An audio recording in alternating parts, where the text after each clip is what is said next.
लाकूड तोडायची गोष्ट। एका दिवशी एक लाकूड तोडा जंगलात फिरत होता। त्याला एक मोठे झाड दिसले। ते वाळलेले होते नदीच्या किनाऱ्याला। मग तो लाकूड तोडा ते झाड तोडायला गेला। त्याची कुऱ्हाड त्या पाण्यामध्ये पडली। मग तो रडायला लागला। मग लगेच देव प्रकट झाले। कसा रडायला लागला? कुऱ्हाड गेली असा रडायला लागला। बरं। देव प्रकट झाले। देव म्हणाला, काय झाले रे? मग तो लाकूड तोडा म्हणाला, माझी कुऱ्हाड पाण्यात पडली। मग देव पाण्यामध्ये गेला आणि एक सोन्याची कुऱ्हाड काढली। देव म्हणाला, ही कुऱ्हाड तुझी आहे का? तो लाकूड तोडा म्हणाला, ही नाही माझी। मग डबल मध्ये गेला, त्यानं चांदीची कुऱ्हाड काढली। लाकूड तोडा म्हणाला, नाही। देव म्हणाला, ही कुऱ्हाड आहे का तुझी? लाकूड तोडा म्हणाला, नाही। मग डबल देव पाण्यामध्ये गेला। मग त्याचीच कुऱ्हाड बाहेर काढली। मग विचारले, ही कुऱ्हाड तुझी आहे का? तो हा म्हणला। मग देव म्हणाला, हे बी कुऱ्हाडी घेऊन जा। मग तो घरी गेला, त्याच्या मित्रांना सांगितलं। मग त्याचा मित्र बी जंगलात गेला। त्या झाडापाशी टोकून त्याने हटकून कुऱ्हाड पाण्यात टाकली। मग देव प्रकट झाला। देव खाली पाण्यामध्ये गेला। मग देव म्हणाला, ही सोन्याची कुऱ्हाड तुझी आहे का? मग तो त्याचा मित्र म्हणाला, हा हीच माझी आहे। मग तो डबल मध्ये गेला, ही चांदीची बी आहे का? तो हा म्हणाला। मग देव म्हणाला, जा वाज इथून, तुला तुझी बी मिळणार नाही, कोणतीच मिळणार नाही। छान। तर त्यानं सांगितलेली गोष्ट होती लाकूड तोड्याची, आहे की नाही? पहिला लाकूड तोड्या खराच इमानदार होता आणि त्याची कुऱ्हाड पाण्यात पडली होती। ती कुऱ्हाड म्हणजे लोखंडाचीच असते, आहे की नाही? पण देवी प्रसन्न झाली होती। तो देव म्हणाला, बरं देव असो किंवा देवी असो एकच आहे। देवी त्याला प्रसन्न झाली आणि देवी आली त्या पाण्यातून वर आणि ही कुऱ्हाड दाखवली, ही सोन्याची कुऱ्हाड धर तुला, आहे की नाही?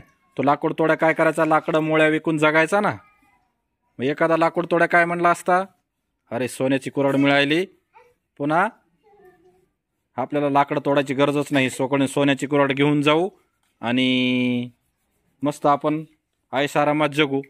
पण या कष्टकऱ्या लाकूड तोड्यानी असा विचार केला नाही। तो म्हणाला, ही माझी कुऱ्हाड नाही। मग त्यानं काय केलं? ती कुऱ्हाड घेतली नाही। पुन्हा चांदीची आणली, ती पण घेतली नाही। पुन्हा मग शेवटी आली लोखंडाचीच घेतली, कारण हीच आपली उपयोगाची आहे। कारण हिनंच आपण लाकडं तोडून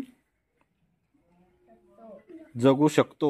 लाकडं तोडून त्याची मोळी करून विकायची, यानंच आपण जगू शकतो। त्याला वाटलं आपल्याला लोखंडाचीच कुऱ्हाड महत्वाची आहे, त्यानं ती घेतली।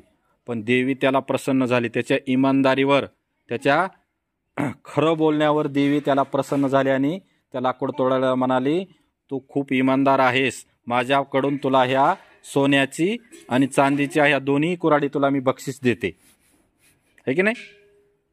नंतर मग हीच गोष्ट ऐकून हे लाकूड तोड्याने त्याची गोष्ट त्याच्या मित्राला सांगितली। त्याच्या मित्राला वाटलं, अरे आपण पण असंच करायला पाहिजे। गेला लाकूड तोडायला, पाडली कुऱ्हाड मुद्दाम होऊन पाण्यामध्ये, लोखंडाची कुऱ्हाड पाण्यामध्ये पाडली आणि देवी आली, हटकून पाडली, आहे की नाही? मुद्दाम होऊन हटकून रडायला लागला। आणि रडायला लागल्यानंतर देवी आली। देवीला वाटलं, अरे आणखी कुणाची तरी कुऱ्हाड पडली काय की। लगे देवीनं काय केलं? नेहमीप्रमाणे पहिली कुऱ्हाड सोन्याची आणली। मग ह्यानं तर गोष्ट ऐकलीच होती अगोदरच, ते पहिल्या लाकूड तोड्याची। सोन्याची कुऱ्हाड आणली की मिळते आपल्याला, आहे की नाही? त्याला लालच भरली, आहे की नाही? मोह सुटला त्याला ती कुऱ्हाड मिळवण्याचा। हा हीच माझी, द्या द्या द्या द्या द्या। देवीला काय म्हणा, द्या द्या, माझी हीच आहे, सोन्याची कुऱ्हाड माझीच आहे। हो, मी सोन्याचीच पडली होती माझी। खोटं बोलला तो, आहे की नाही? परत देवीनं बुडी घेतली, दुसरी कुऱ्हाड आणली चांदीची, ही आहे का तुझी? हा म्हणला, ही पण माझी। मग परत आणखी देवीनं बुडी घेतली, परत तिसऱ्यांदा आणखी लोखंडाची आणली। मग ही कुणाची? मग हा लाकूड तोड्या आहे का नाही, हा लबाड लाकूड तोड्या, तो म्हणतो ही नाही माझी, ह्या सोन्याच्या आणि चांदीचीच माझी। मग देवी म्हणते, का रे, आता देवीला कळलं का नाही खोटं बोलतो का रे? कारण सोन्याची आणि चांदीची कुऱ्हाड तर तुझी नव्हतीच, आणि ही कुऱ्हाड तुझी, लोखंडाची कुऱ्हाड तुझी, आणि तू खोटं बोलतो। मग त्याला ती कुऱ्हाड दिली का? नाही दिली। सोन्याचीही दिली नाही, चांदीचीही दिली नाही, आणि काहीच नाही। आणि त्याला तिथून फटके देऊन लावले. मग खोटं बोलणाऱ्याला काय मिळतं का? नाही.